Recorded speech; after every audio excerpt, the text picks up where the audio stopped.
चूड़ारे आज आम गोटे बहुत स्वादिष्ट जलखिया तैयारी करवा। यहाँ करने कि बहुत सहज।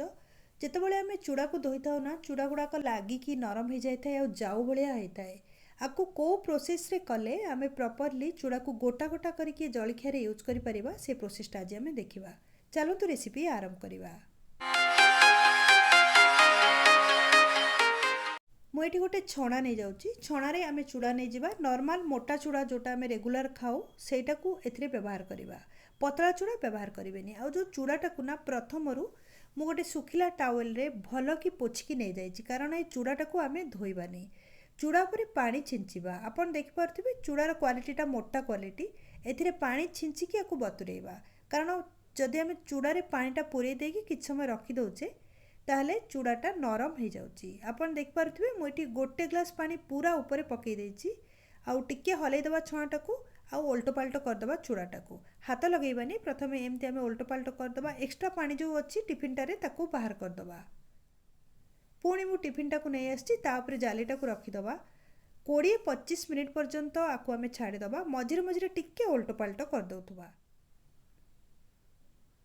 25 मिनिट हो सारानी। बर्तमान आप देखिपे चूड़ाटा एकदम गोटा गोटा होती। मझिरे मझिरे मुझे 2-3 थर आपको एपट सेपट करी। हाथ न लगे एमती छणारे एपट सेपट करदेली। मुझे गोटे कड़ई को गरम कर नहीं। कड़ई रे आम तेल नहीं जावा 4-5 चामच।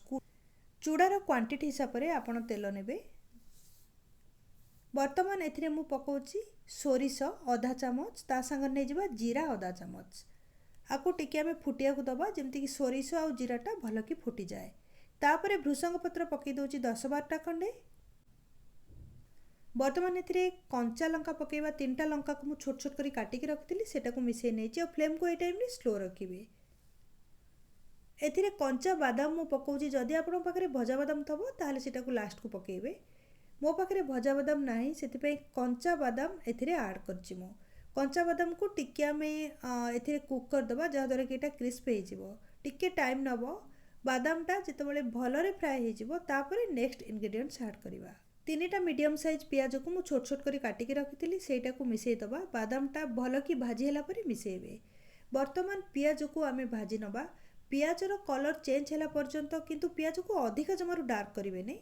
पियाज अल्प भाजी होला पर्यंत, जमती कि खाइले आम क्रिस्प लगुव से पर्यंत आपको आम भाजी। पियाजटार कलर चेंज हो सारा। बर्तमान पियाजटा भाजी हो सारा। यही समय ए पकेबा धनिया गुंड गोटे बड़ चामच, आउ अधा चामच मु नहीं जाइए हलदी गुंड।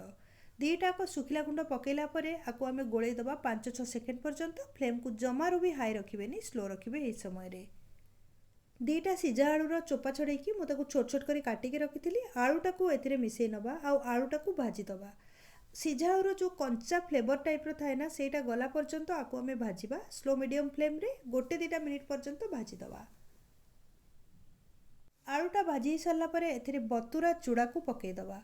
बतुरा चूड़ा आप देखिपे केमती गोटा गोटा होती। बहुत बढ़िया रही। बिल्कुल यहाँ फिटब भी ना। लास्ट पर्यंत एमती गोटा गोटा हो। जदि आम चूड़ाटा को प्रथम धोई दूचे ताहले सेटा कादुआ होगी परस्पर लग जाए। एथिरे स्वाद अनुसार एबे लुण पकेबा। आपन जति क्वांटिटीर करिवे चूड़ार जलखिया सेति क्वांटिटीर लुण पकेबे। सबु सामग्री को भलरे मिसई दबा। चूड़ा जदि आपन बतुरौचंती ना, ऊपर पानी छिंचिबा पर किछि दरकार नहीं, किंतु एटा मु सुखिला प्रोसेस रे करिछि सेतिपई गोटी गोटी करिकि चूड़ाटा बहुत बढ़िया रहिछि। किंतु टिके सुखिला निश्चय लागिवो, सेतिपई कि हाथ में मुठाए खंडे पानी नहीं कि आ ऊपर वर्तमान आम एमती पकई दबा। फ्लेम को स्लो रखिकी आपको कवर करदबा 2 मिनिट पर्यंत। कहीं चूड़ाटा ता भितर बढ़िया भाग सीझीज। गोटे थर बांफ बुलीगला तापर आपको आम चेक करवा। बंद करदेली मु फ्लेमटा को। आउ 2 मिनिट पखापाखि हो सारा। आप देखिपे बांफरे यहाँ आउरी गोटा गोटा होगी सीझी जाइए। आ बहुत बढ़िया तैयारी होती। बर्तमान आमर चूड़ार जलखिया अथवा पोहा तो तैयारी होगला। एथिरे फ्लेवर पाई कि आम टिके धनिया पत्र पकेबा। कई सुखिला जो नड़िया गुंड आसे, नहले कोरा नड़िया भी एथिरे पकई थांती फ्लेवर भल आसापी कि। मु खाली एथिरे धनिया पत्र पकाउची। धनिया पत्र पकई सारा पर गोटे थर भल कि गोलई नबा। चूड़ार जलखियाटा आप निजे देखिले करने कि केते सहज। तापरे आपको गोटे प्लेट्रे बाढ़ी दबा।